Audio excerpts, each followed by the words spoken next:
You ready to do it? Let's do it. All right, man. So 5, 4, 3, 2, 1. All right, guys, welcome back to the Trauma Therapist Podcast. My name is Guy McPherson, and super excited to have as my guest today, Samuel Moore-Sobel. Samuel, welcome, man. Hey, thank you so much, Guy. Thanks so much for having me. All right. So do you prefer Sam or Samuel? I prefer Samuel. Okay. So Samuel is an author, speaker, and columnist. His debut memoir, Can You See My Scars, is the story of a harrowing encounter with sulfuric acid, trauma, and severe burns. His book is currently available for purchase through Mascot Books and on Amazon. Samuel writes about trauma, his experience as a burn survivor, and faith. He has a degree in government and international politics and currently lives with his wife in Northern Virginia. Our man, thanks for coming on here and sharing your story. First of all, are you calling from Virginia? I am, yeah. Okay. So let's dive in. What the heck is going on? How did all this start? Yeah, well, it's a little bit of a complicated story, but I'll try to distill it to make it as clear as possible. It started on September 1st, 2009. So I was 15 years old. I was a week away from starting my sophomore year of high school, and I was hired for a day to move boxes and furniture for a man who lived just a few blocks from my parents' house, so a neighbor. And I was just trying to fit in one last odd job guy before the end of the summer. Just wanted to get a little bit more cash in the pocket before going back to school, and ended up there. I had a friend with me as well, and right from the get-go, things just didn't quite seem right. Like the details that we had talked about got changed. It originally was we were taking stuff from his home into a storage facility. Then we get there and he's telling us, oh no, I have stuff at a storage facility. I want you to empty that.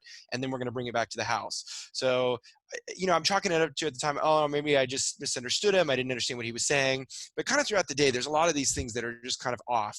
So we end up going to the storage facility, emptying the facility that he had there, taking all this stuff, putting it on this U-Haul truck, bringing it back to his house. And we're emptying everything out of this truck. And at this point, my dad calls me. It's been a couple hours. It was supposed to go from 9 a.m. to 1 p.m. The job's now way past that. We're like 2:30. And my dad says, Samuel, I think it's time for you to come home. And, I'm starting to feel a little nervous as well. My dad's talking to me. He's trying to get me to leave. And the guy's kind of overhearing this. I'm relaying this to him. And he says, oh, we just have one more stop. We're just taking everything 10 minutes down the road to his friend's house. So that seems to mollify my dad and makes me feel a little bit better. Okay, cool. Well, we end up in this truck. We're taking everything from, that he wants to take from his house to this person's shed, and it's 45 minutes away, and we pass county lines. And so, every kind of, bated breath here of like, what's going to happen next as we're going through. We end up in the middle of nowhere, literally. We had to take a U-turn on the highway just to get to this house. This house is in the middle of nowhere at the top of this hill. And there's this bottom of this hill where the shed is located. And so he's backing up the U-Haul truck. We get to the end of the bottom of the hill, and his friend is this woman who's there. She's got a couple dogs, and she opens the shed door, and it's just filled to the brim with stuff. It has boxes and furniture and just anything you can imagine is there. And so she says, okay, well, we've got to empty all this stuff. She says it's her ex-husband's stuff. It needs to all be emptied. There's a cement slab a few feet away, and she's asking us to take everything and throw it on there. So we're getting in the, kind of getting started. A box makes its way into my hands. She says, just toss it. And I look down, and it's got books and hay. And when I say hay, it's literally straw protruding from this box. There's nothing holding it together. There's no tape. It's wide open. And so I look down. I think, oh, that's kind of a weird assortment of items. But, people keep all sorts of things in their shed. So, end up, like she said, toss it. So I toss it. And I'm 6'1", and I'm about, like I said, 5 to 10 feet away from this slab. And the second it hits that slab, there's an explosion. And I'm not sure what it is, right? But I see this substance come flying towards me, and instinctively I close my eyes and it just hits me, and I feel like somebody's taken a match and just dropped it on me, or taken a lighter and dropped it on my face. I just feel like I'm completely on fire, and I'm not sure what's going to happen next. Oh my God. So what happened? So from there, we're there. I'm kind of writhing in pain. I kind of let out a yell. I'm feeling really My body's going into shock. I can feel it. And the person who's with me convinces the man to call 911. 911's called. I get led up the hill, and then he drops the phone in my hands. I'm on the phone with 911. He goes back down the hill to try to figure out what the substance is, because they're asking him what is it on the Mm-hmm. phone, and he doesn't know. So I'm talking to them. They're trying to get me to just stay calm, telling me that I need water, and trying to urge other people to get water for me. But within probably about 8 to 10 minutes, it's pretty quick. The ambulance comes, and right before they do, I'm on the ground. I'm not unable to stand. I feel like my body's going into shock, and I'm wondering if this is the end. I mean, I'm thinking Mm-hmm. I'm going to die. This is the end of my life, and I'm kind of silently praying and trying to pray to God that I make it through this.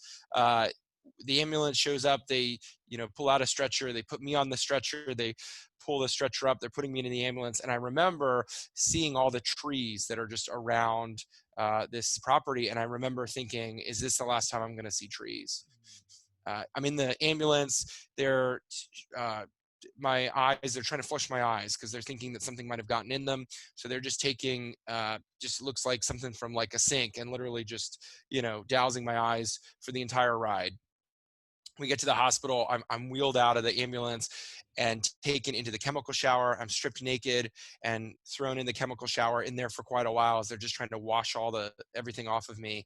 And then I end up getting wheeled to a room, and pretty quickly they're telling me that they're going to medevac me to Children's Hospital in Washington, D.C., that they're just not prepared to be able to handle my case. So they're making preparations for that. They're telling me my mom's on her way. My parents are on their way.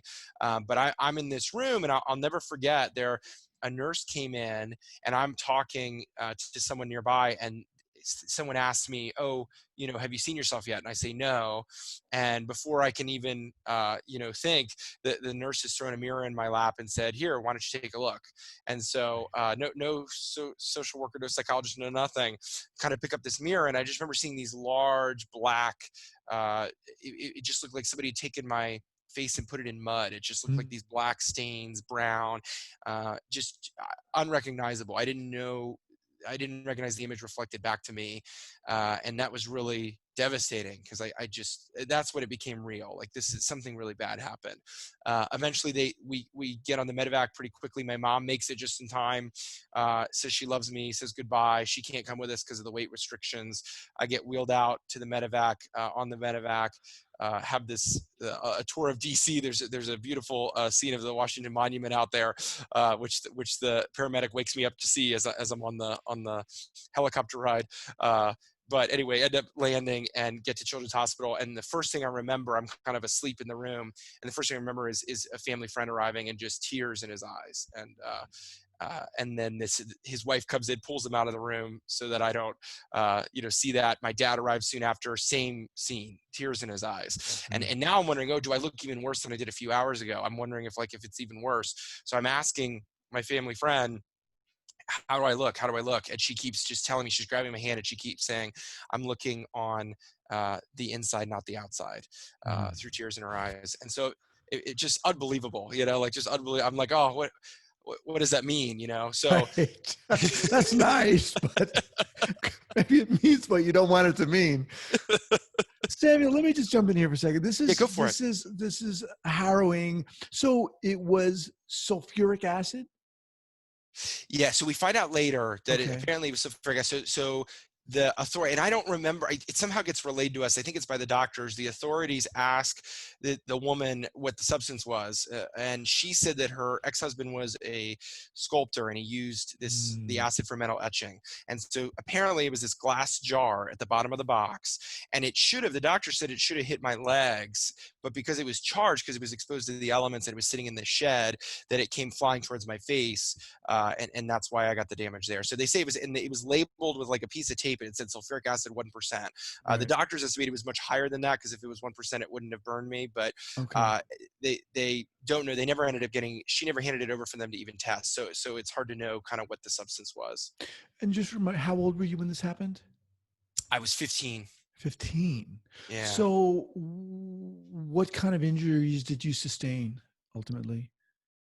Yeah, so I ended up sustaining second and third degree burns to my face and also my arms. There's a few on my arms as well. And at the time, I had actually a lot of scarring around or a lot of burns around my ear. Mm. Miraculously, that actually is undetectable today. But those were kind of the areas that sustained it. Then when I was in the hospital, they tried to do a dermabrasion, which was a surgery where they're just scraping off everything Mhm. that they can. And they were able to do that on one side of the face, the other side not as well. But within 24 hours, they sent me home and they said, there's nothing else we can do for you. The rest was up to me, and I had to kind of find my way emotionally, physically, spiritually through this quagmire of events that had changed my life in an instant. Oh my god. So did you get surgery done? Did you I get did. plastic surgery done? Okay. Yeah. So I've had more than a dozen plastic Wow. surgeries. I had laser surgeries as well. So they would come in and they would, take a laser to those areas to try to even them out a little bit, help the density of them, take away some of the redness. Did a bunch of those. Those are especially painful because they don't put you under for those. So it Mhm. feels almost kind of like what I would imagine electrocution in some ways is. It's kind of like zapping those areas as you're in the doctor's office. But yeah, I had a number of operations. They at one point took a skin graft from my ear to put it under my nose. That actually didn't take. They had another doctor had to go in and redo that, take that graft away, and create a new scar, which is the one under my lip here. But yeah, had a ton of work done. And I mean, a lot of people tell me now when I speak to audiences and groups that I look, they can't quite see them, that I look really good. A lot of my most recent doctor told me, you look like you got in a really bad bike accident. You don't look like, you had a really good outcome. That they say most people who have these kind of injuries, actually, it's a lot harder. Mhm. It's a lot harder than for them to heal, and that I've healed really well considering. So it's a miraculous healing process, but I'm grateful to have the face I have today. Like I said, it's still uncomfortable. I mean, I still have them, especially in the Mhm. heat. It can bother me a bit. It can kind of itch. It can, I have to be careful when I shave, but it does. My face looks a lot better than it did 10 years ago. So I mean, how did you have you dealt with this? I mean, what was it like to go through this experience? How has it impacted you? Yeah, in especially in the wake of it, right? There a lot of the immediate factors were, so I didn't go back to school. I was on homebound tutoring for months. When I did go back to school, I was kind of going back part time. Eventually, it wasn't until May of the next year or near the end of the year that I was going back full time. So, the immediate effect of that was I felt almost like a pariah, right? I felt like a lot of my friends had kind of drifted away. I never really experienced bullying for how I looked, but they definitely kind of drifted. And I felt really alone in it. I mean, I felt Mhm. really alone in the suffering of what had happened. I was trying to process what had happened, and not only the physical scars, but the emotional scars. A few months after the accident happened, I was diagnosed with symptoms of PTSD and depression. So a major way that I was able to kind of work through this experience was going to years of counseling. Had a really great psychiatrist. I talk a lot about our sessions in my book, but he was really helped me kind of develop the tools. He always mentioned kind of the toolbox, the theoretical toolbox of tools that you can revisit when Mhm. you're experiencing symptoms of PTSD and depression, and what those tools were. So, it was the counseling sessions. I went on medication for a time as well, so I was on medication, but really just kind of developing that reservoir of tools to be able to kind of combat those feelings and those waves of depression that would come and go. Also did EMDR treatment for a bit as well, which helped kind of lessen the PTSD symptoms and kind of make sense of kind of providing some of that distance from the experience so that I could deal with the emotions instead of getting caught up in the symptoms Mhm. of the PTSD that I was experiencing. So really spent a lot of time in counseling, and it really helped. What were, if you don't mind me asking, some of the symptoms that you were experiencing? Yeah, so a lot of the experiences, I was having irritability. I was having a lot of insomnia. I was unable to sleep for days on end at times. Or I'd get a few hours in, but I'd spend most of the night lying awake trying to fall asleep. Some of the other symptoms, I had flashbacks. Re-experiencing the event, any little thing would trigger it. I remember being in the shower just a month after the accident, and turning on the water, and the water, some of the heat from the water, really bringing back that experience Hmm. of getting burned and kind of having a flashback and having to, get out of the shower because it was so overwhelming. So that was where I think the main, a lot of anger as well, flashes of anger, just, some of the depression was, unable to get out of bed or feeling really exhausted all the time, just really having trouble to getting through those daily Yeah. activities, having trouble paying attention, focusing in class. Those were kind of the symptoms that I was Just experiencing during the just time. some of those guys. My That's right. Just a God. few. So, I mean, it just seems like you were so lucky it didn't impact your sight, your eyes, right? Yeah, and the doctor said that when one of the day after, so we're in the hospital, and the ophthalmologist was inspecting my eyes, and she told my parents that her quote was, "I don't have an explanation for you as to why he can see based on the condition of his eyelids." My eyelids were burned so badly, and in fact, I remember being able, even my eyebrow, being able to kind of, it was almost half of it was almost burned off my face. I was able to kind of like, push it back and forth because it was off my face. So based on the condition of my eyelids and that whole area, she had no explanation for that. Another thing that they said as well, they were checking me in the hospital for any damage to my organs, because one drop of sulfuric acid, you swallow it, and it can burn through your esophagus, it can Oh my burn through God. your, any of your liver, kidney, any of those internal organs. And so they were trying to figure out, do we need an organ transplant here? What are we working with? Wow. And so they were amazed by all the medical staff, didn't have an explanation for what had happened, and they were amazed by it. So I mean, you look great. I mean, Thank you.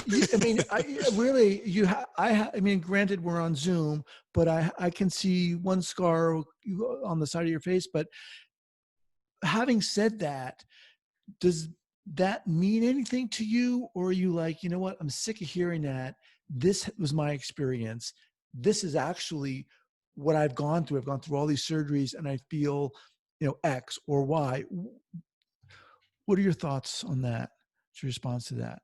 Yeah, it's complicated, right? It's because on the one hand, it feels good to hear that, right? To hear, hey, you look really great. That you're, considering all things that happened to you, life's turned out well, right? It could have been so different, and I feel so blessed in that.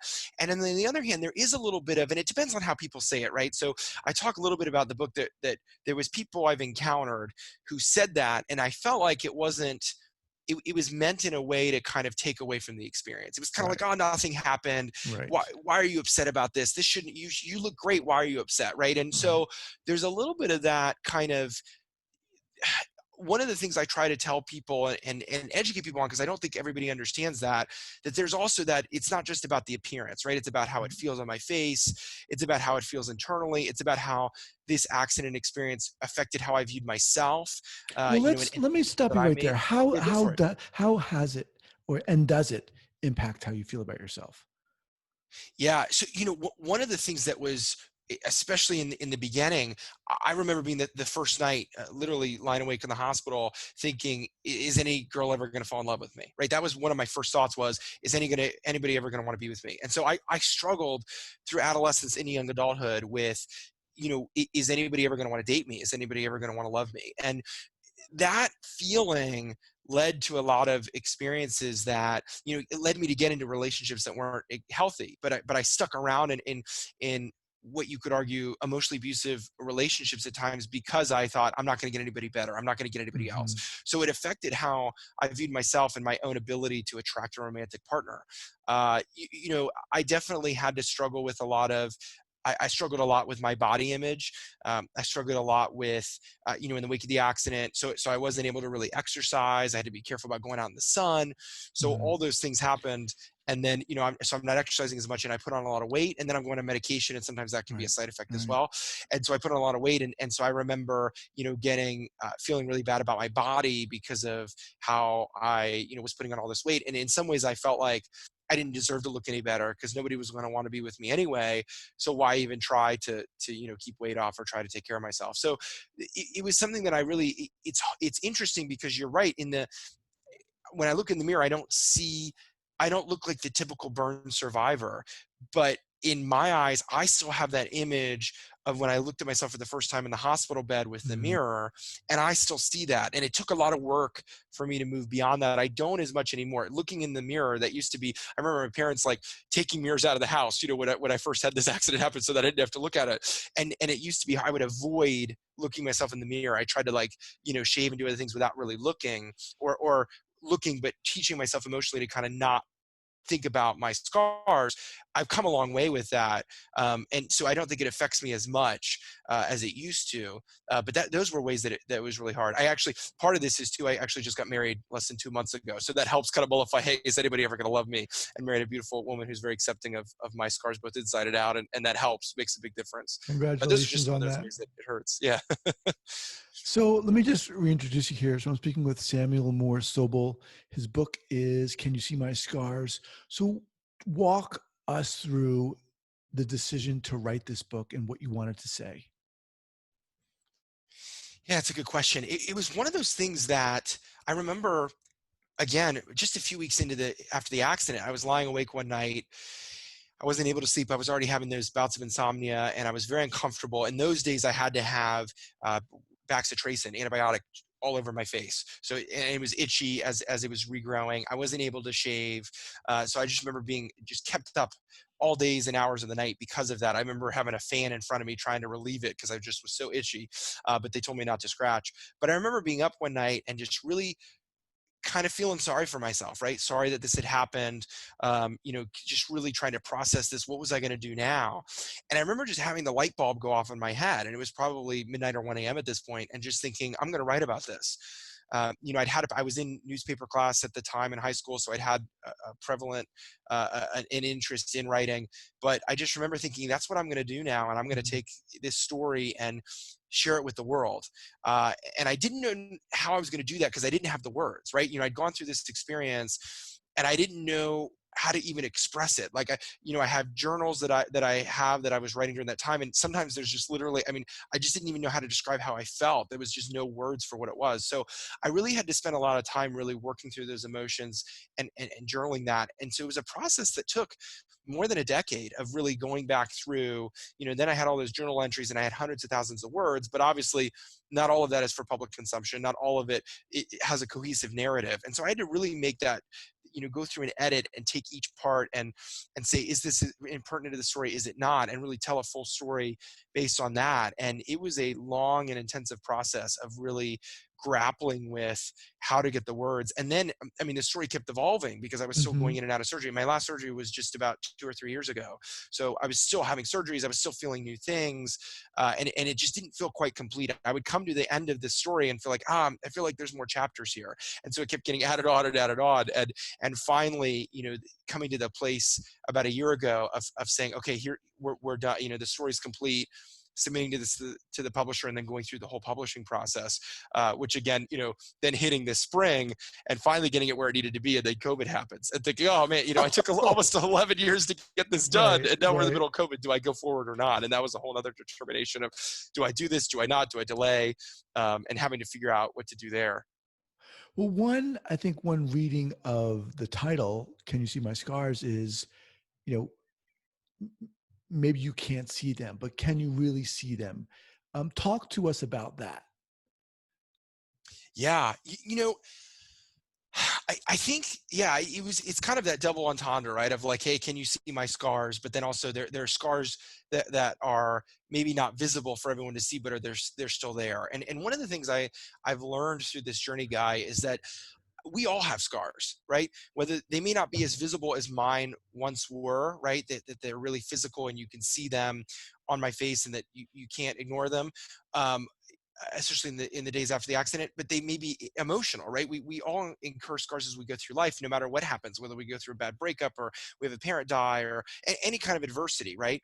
And I think that the question isn't so much when are are we going to have these scars? Is adversity going to arrive? The question more is, what are we going to do once it does, right? What are we going to do with these scars once we have them? I think everybody has them, and I think we have to make a choice. And I think there are some people who can choose to kind of wallow in that and wallow in self-pity, and we wouldn't blame them or judge them. We'd say, yeah, what happened to you is horrible. But there's also the other track of saying, hey, I'm going to share these scars with the world. And for me, the only redemptive aspect to this story is being able to share this story. Otherwise it's just this horrible accident that happened in the middle of nowhere with the glass jar of sulfuric acid exploding on my face and arms. Being able to share this story so that other people can say, hey, I'm reading your book, and I identify with that. I've had readers who've come back and said, hey, I was reading through and I have symptoms of PTSD and depression. I didn't even know it. Or I can relate to those questions you're asking about identity. And that kind of ties into, okay, now I have the tools that I need to go forward and share my story with someone else. I think the only way any of us can achieve healing is through the sharing of stories. And I think the only way our scars can have that redemptive aspect is having the courage to do so. And it's hard. It's hard work to talk about the horrible things that happened to us, but I think there's such a redemptive aspect to it. When you talk about identity now, where are you with that? What meaning have you made from this in a sense? For me, and it was such a journey. I want to emphasize. I know some people, it's my journey in some ways is a happy ending, right? I wrote the book. I graduated high school on time. I went to college, graduated college. I married a beautiful woman, the love of my life. I wrote this book. It all kind of comes together, right? But that wasn't. It took almost 11 years. It's been 11 years, more than 11 years since the accident. It took time to get there. So Mm. for me, I went through all those experiences, kind of that grieving process. I had to mourn the loss of my face, and again, the appearance of it, but then also just the sense of losing kind of that the childlike wonder that I'd had. I was 15, right? I wasn't a child, but I still had that kind of innocence, right? And Mhm. and and I lost that. I came to grips with this world where horrible things happen to people, no matter if they're in the wrong or not in the situation, right? It's just bad things happen to good people, and that's what happens. And I had to grapple with those questions. I had to grapple with, do I still believe in God after this? Do I, all those things? I had to question everything. And now, I embrace my scars. I'm proud of my scars. If you were to be able to wave a magic wand in front of me and say, hey, I can take them all away for you, I don't want that anymore. For a long time, I wanted that. I wanted to eradicate the scars on my face. And I'm okay with how I look now, more than okay. I embrace them because I see them as symbols of not only survival, but also of being able to come through and not only survive but thrive and live a life that is Mm. meaningful and hits all the milestones, right, that we as a culture kind of ascribe to young adulthood and reaching those milestones, but also living a life that is deeply of meaning. And so for me, I'm no longer ashamed of that. I went through that. I went through stages where I would grow a beard to try to cover up, and then I would, have those periods, and I don't do that anymore. I wear it proudly.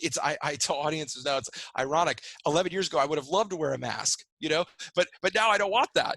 I want everybody to see it. So it's kind of like, it's almost like the pandemic happened 11 years too late, right? As horrible as that is, but it's like, man, I would have loved this 11 years ago, not having to show my scars, but now I'm proud of them. And I think they're symbols of healing, and I'm grateful for the life I have. And I'm grateful that I was able to survive this. And the last thing is, I can look back on this experience and I can say, hey, if I was able to make it through that, I can make it through whatever comes next. When Mm. you're 15, you don't have that life experience. So to me, this was a life altering thing. I don't know if life's going to get better, but now, I'm almost 27. You can kind of look back and say, hey, I was able to make it through that, and I can move forward and do it again, whatever comes my way, no matter if it's harder or less, not as challenging as that experience was. Wow. That is amazing. What inspires you? What do you grab on to continue to, get strength and cultivate inspiration? What gets you going? Yeah, it's one of those things where I'm a people person. I love being around people. So the pandemic's been especially hard for me because I want to be around people and talking to people and out there doing that. But for me, like, I just draw inspiration from people and hearing other people's stories. I love following. There's a lot of other burn survivors that I follow on social media and have the chance to talk to, and I really draw strength from that. I'm a big supporter of the Phoenix Society for Burn Survivors. I love that organization, and I love reading their weekly or the quarterly magazine that comes out, and just drawn on the inspiration of stories of others. Because there are days, Guy, that that are hard. There's days that I don't know if I want to get on and do this again, right? I don't know if I want to move forward in this and share my story one more time. It's not an easy thing to do, but it's always so rewarding because there's people who I hear from who say, hey, that really made me feel like I too can overcome. And that always inspires me to hear other people who can say, hey, because you made it through this terrible experience, I can handle whatever adversity comes my way. And that is always so inspirational. And so for me, just grabbing inspiration from those things, and obviously reading books and hearing other people's stories is just so impactful to me. I'm a big believer in sharing stories, because I think that feeling that relatability aspect of other people, that we're all human. Part of being Yeah. human is going through suffering. And if we can identify the ways that other people overcame, it's so meaningful and can be a guide for the rest of us as we kind of make our way in this world. Yeah. Well, I think you're doing an incredible job. I mean, I just am so inspired by listening to you and hearing you. Did you say you had children or not? You just got married, right? I just Well, got married. you Yeah. could have kids, but I think if you do go on to be a parent, you're going to be an incredible parent. Thank you so And much. yeah, and if you don't have a podcast, you should start a podcast. What's the best Thank way you. for, way for people to get in touch with you, Samuel? That's a great question. The big thing is go to my website, www.samuelmoore-sobel.com. And you can also find me on social media, on Twitter or on Instagram with @Moore_Sobel. Okay, we'll have that linked up at the show notes page here at the traumatherapistpodcast.com. So the book again is Can You See My Scars? We'll have that linked up also.